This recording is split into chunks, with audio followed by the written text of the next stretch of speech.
this is pretty much why we bought the farm.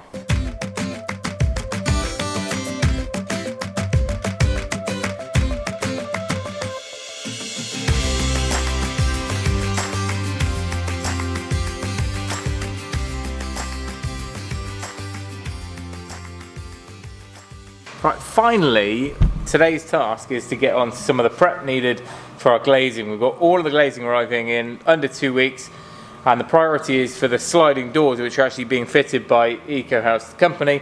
We need to make sure that all the preparation is done for the sills to sit on.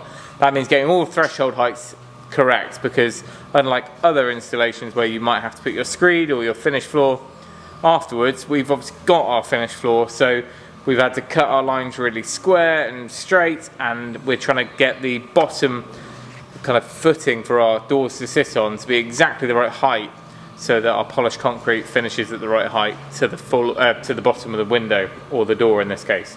So backfilling with concrete, we've insulated, we've got thermoblock under each leaf, but we need to fully support the bottom of the door, which means that the centre, the actual cavity needs to be filled, but we've put some insulation in there first. We're going to backfill it up to the right height now. Right, while we wait to get the other mix on, I'll show you how far we got. So the outside windows here, these are I keep calling them windows, they're doors. So these are sliding doors, but really thin profile. So they're aluminium, they're called Visiline, and they are sat basically outside of the house, because this room I'm in now is kind of outside of the heated part of the house. However, they're still double glazed and still going to perform very well. So this one calls for 100mm below inside floor level, finished floor level.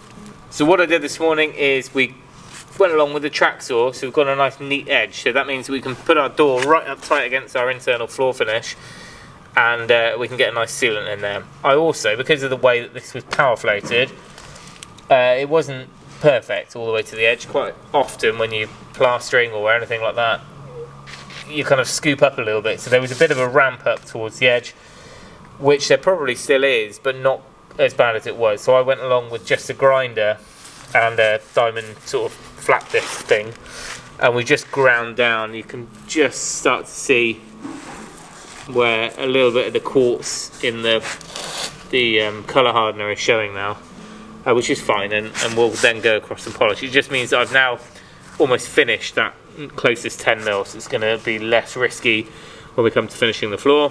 Obviously there'll be a far more thorough job on most of it.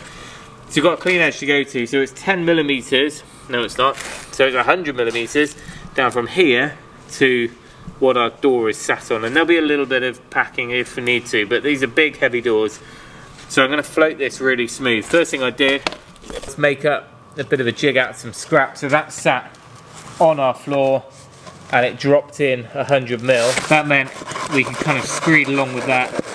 I actually set this 95mm below finished floor level, so that then I can fine tune it with float in a minute. So that's the same all the way along here and in the next bay. These are about 4.3 meters wide, so we want to get all that nice and flat. Obviously it's only just over 100mm wide, the door unit, so it's not going to be a deep sill like the other one. We're actually going to cut those, that's why we put that blue plastic there. We're going to break those blocks off that top course. We thought we'd just leave this protection in for now.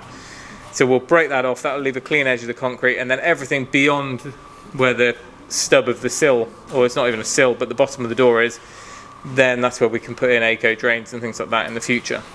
Notes everywhere, so this is another door. We've got HF310, which is where we've got a door here.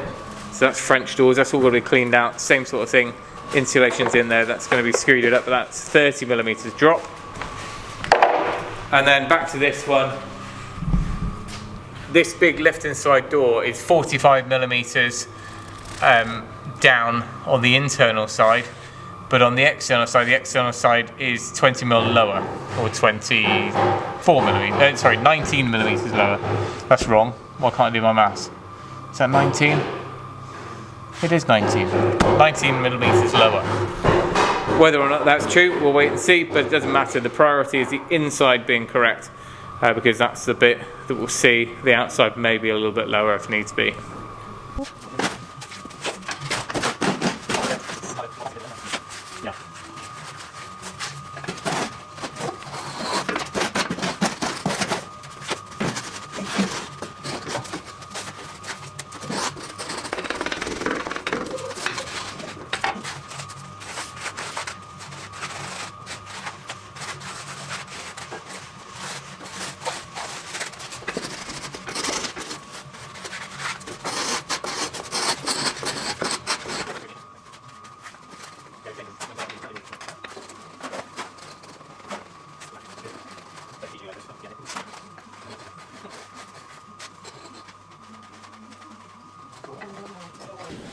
Oh, it's getting there. We are at the right levels now. I'm just trying to get it nice and smooth. I mean, we're paying enough money to get these installed, so you know, we can afford for them to use a few packers. But ideally, we want to get this as nice as possible. So it needs to be flat across it.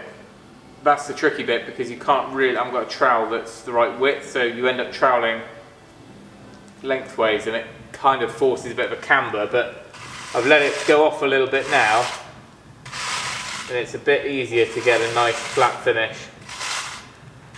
The magnesium trowel was good to start with, but that's long and thin, whereas this fat one's quite handy. I bet window installers are well used to dealing with worse than this. This is almost too nice. It looks too easy now to pay someone to do it. It's just the size. I mean, I probably don't have enough people I could call on to lift these units. They're big and heavy, so hopefully it'll be money well spent to get all these done. And you know, the sliding mechanism, they're quite, not fussy, but they're the ones you want to get right. Whereas we can move on to the windows and doors and be happy to do those ourselves.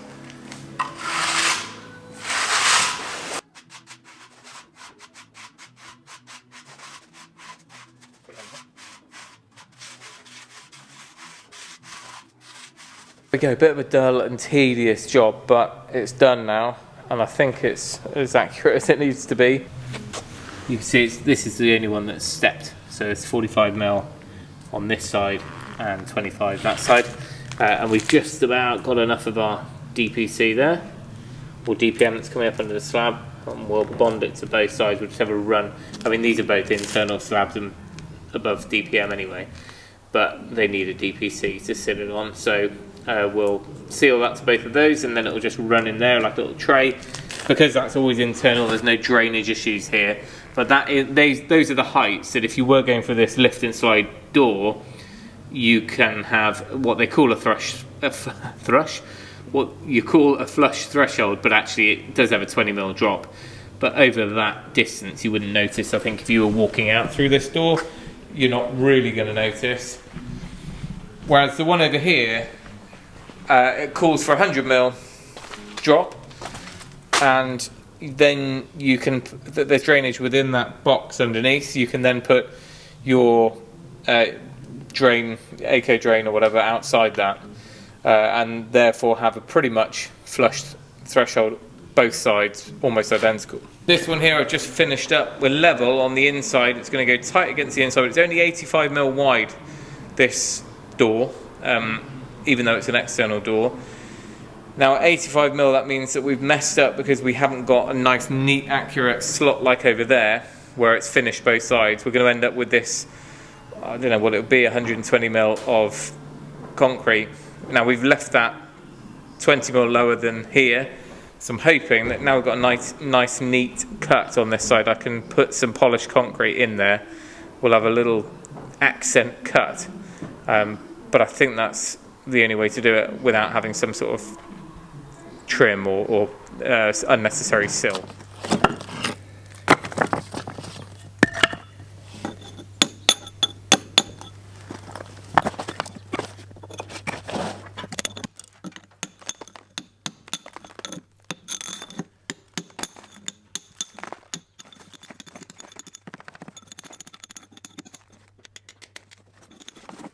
Right, this is the annex front door. we had a bit of a rough edge here from where we had shuttering, so cut that with the track saw. So we've got a fresh edge there for our polished concrete.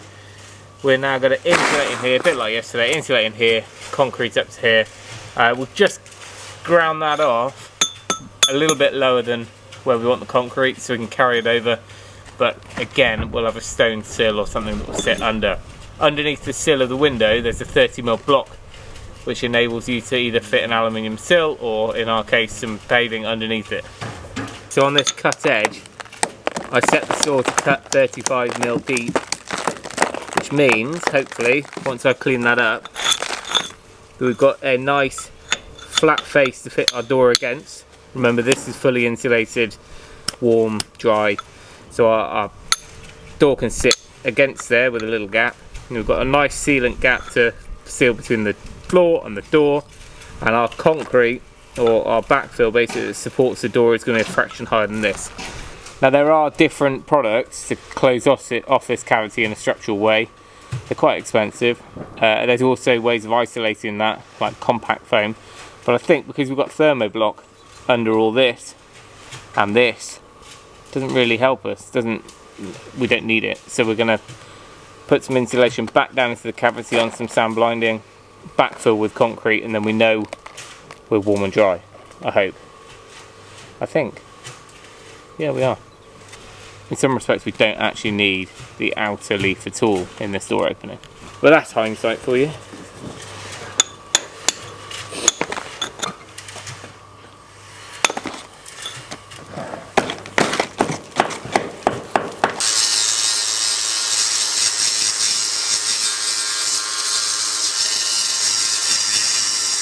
Right, quick pause from inside. It's lovely and sunny, and I thought I'd just say a huge thank you to everyone, because it's been a long old slog since we got the farm, but the last year getting stuck in on the build has been just amazing, and to be able to share it with everyone is great.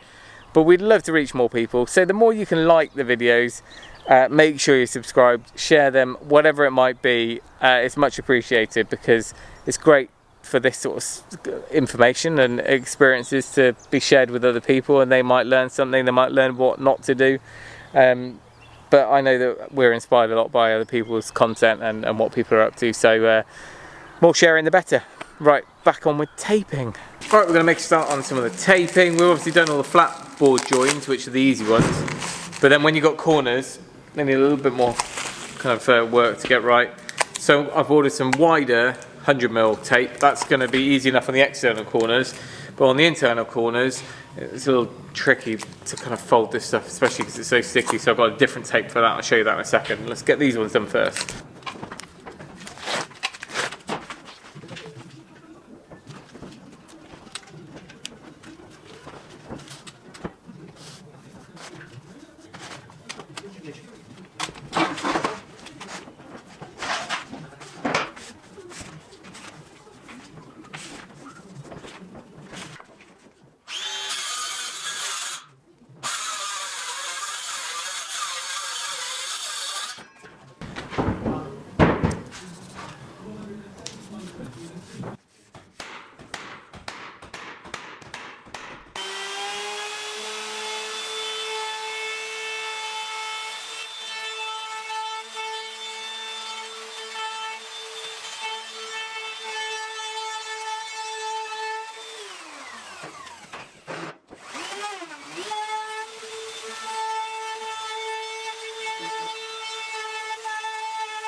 I realise I haven't really explained what I'm doing here.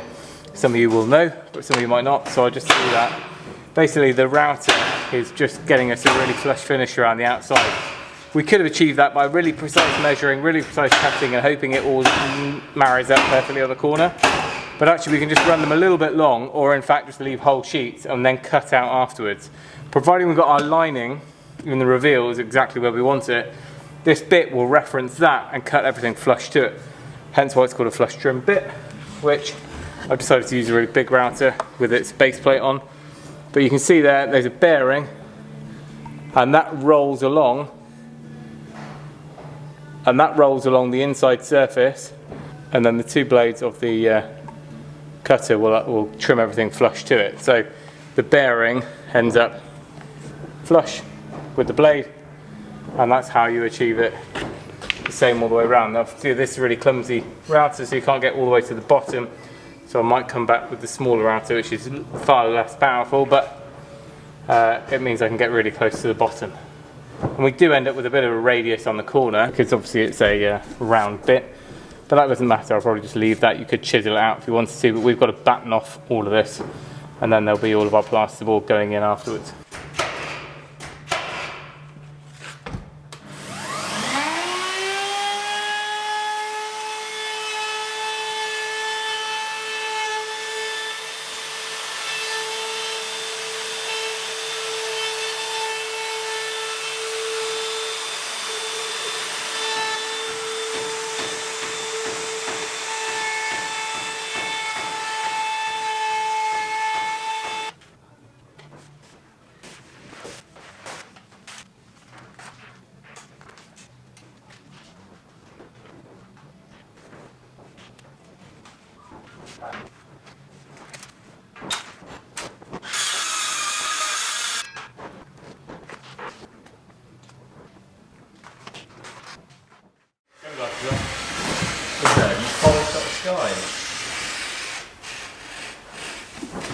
Gosh.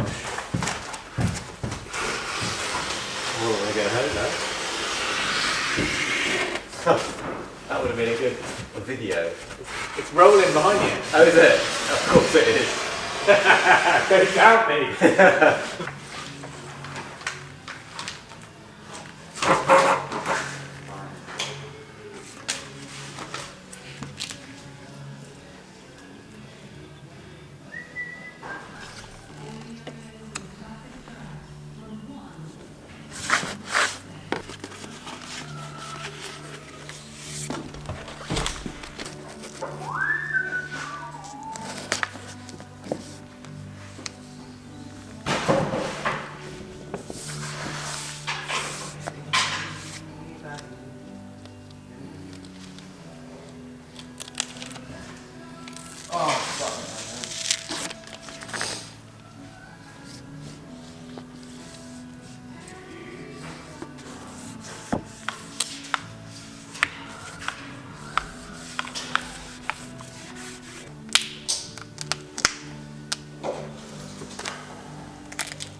Right, we are pressing on with the window prep. I'm going to show you where we've got to now.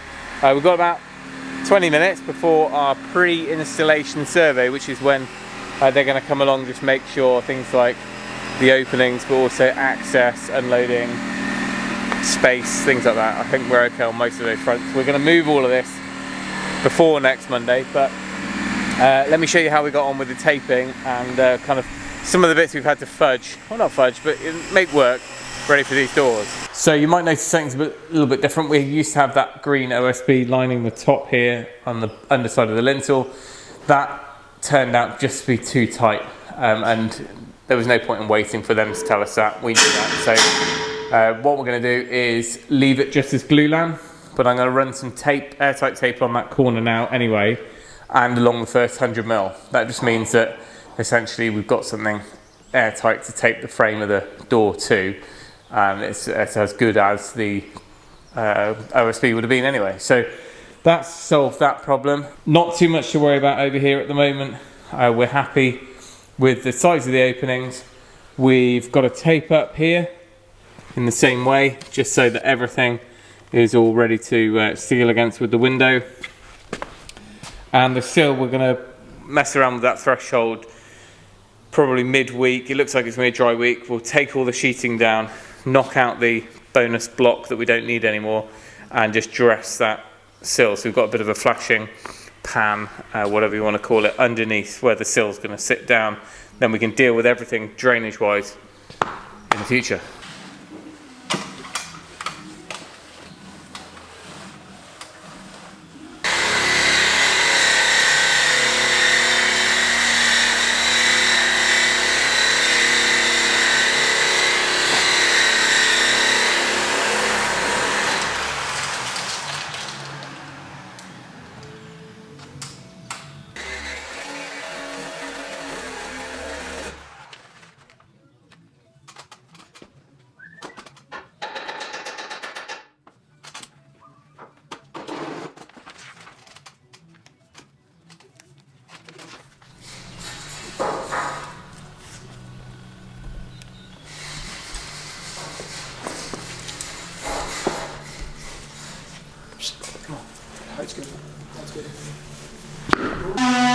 So we've taken a day or two off window prep and door prep and done some stud walls, but that's for a future video.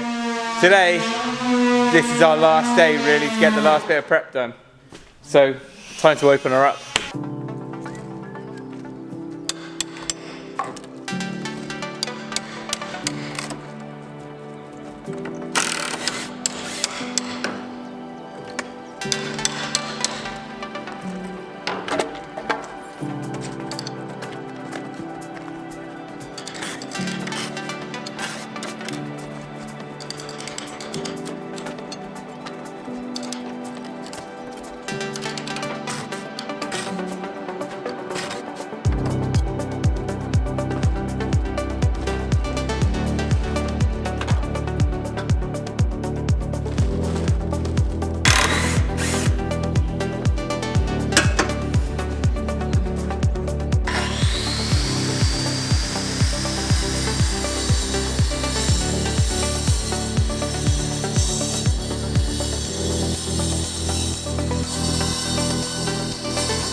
Well, I'm not going to say it's completely done, but I think we're almost there with the window prep. The taping is done, DPCs are down. DPCs are less vital for the internal, external sliding doors because there's simply no weather pressure on them, you know, driving rain and things like that.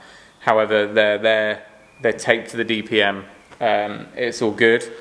Whereas the outside ones, we'll probably do a bit more information on how we're going to detail that, because I've been back and forwards with the manufacturers or the company who we're buying them from. It's their product. And I guess we're maybe not a conventional installation. If you put them right on the outer leaf, this is the sliding doors, put them right on the outer leaf, the weep holes in the bottom of that can go off to a drain or French drain or whatever. Ours is set inside the wall, so it, like the rest of our glazing, and therefore we needed to work out a way of getting that away. This isn't the water on top of the patio if you're going to do a flush threshold. This is what, if it goes in the track of the slider, what weeps out the bottom. And I don't really, the one option was just a French drain and let it go to ground. Don't like that idea. So we've actually, after a lot of umming and ahhing, Tom and I have come up with a solution. But for now, I'm enjoying the view. Look at this. I hadn't really realised how much that scaffold sheeting was cutting down on the light coming through. It must have been maybe 40–50% of the light being cut out, even though they were kind of clear plastic. It is absolutely flooding through now. Of course, this is the west evening light, and you can see already making its way all the way through. But I mean, I'm just so excited now about getting the glass in, because you get a feeling of what the view is going to look like. This is pretty much why we bought the farm. That one day when Joe and I first stepped foot in this barn and we looked through this Yorkshire boarding that was here, this is the dream view that we kind of always had in the back of our minds, and now we've got it, and we're going to be able to enjoy it now there's glass going in. Now I'm out here, I'll show you what I was on about that drainage, because it's nice and sunny and it's easy to explain when I can see it like this. As with a lot of our install, because we've got our finished floor level already, that makes things a little bit harder. We've cut our edge ready for our door to sit against. Now our door, to this concrete that we poured last week, this concrete to the floor is the exact height of the door and the sort of bottom channel that comes underneath it. So we end up with a flush threshold coming into the door lip on the inside. Now, at the bottom of that channel, when you've got a sliding door, water gets into the channel. There's no way of avoiding that. And what happens is, on a plastic door, they go down and normally it trickles out onto the top of the sill and away. That's what we've got on the cabin.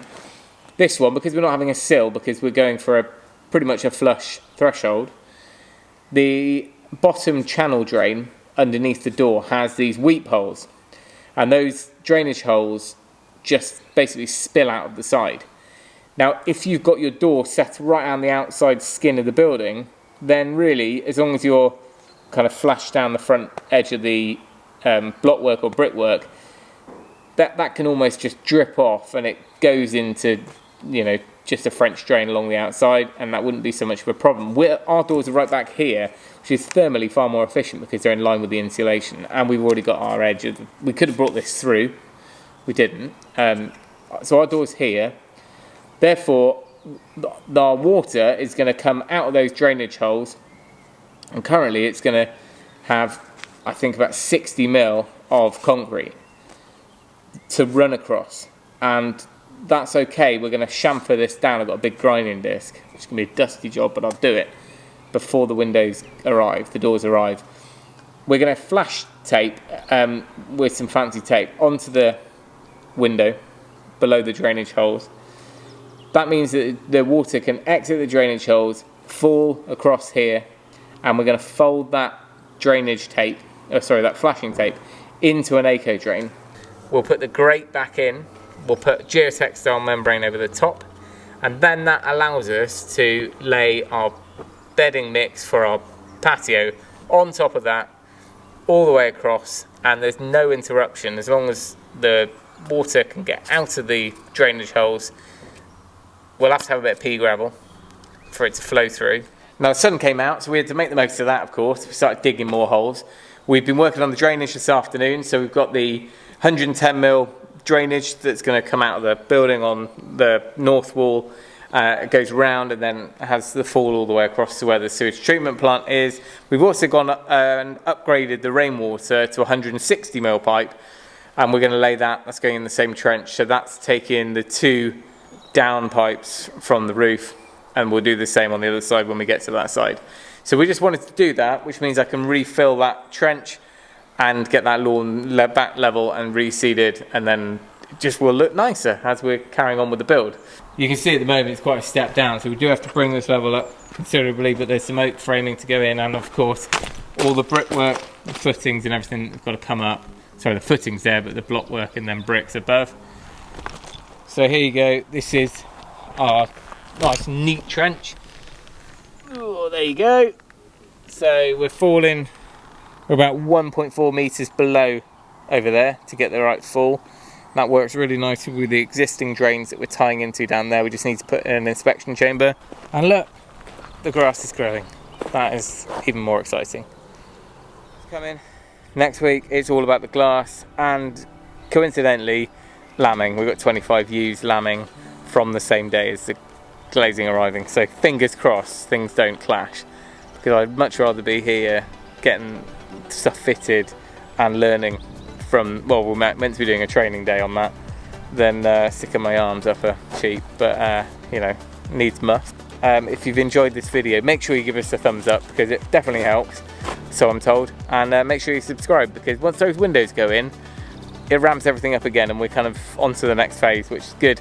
Bricks, researching that, bricks are coming hopefully in 6 to 7 weeks, and then we'll be all good and we'll make a start on the outside and cladding and all that good stuff. Thanks for watching. Remember, if you can, do it yourself, and we'll see you next time.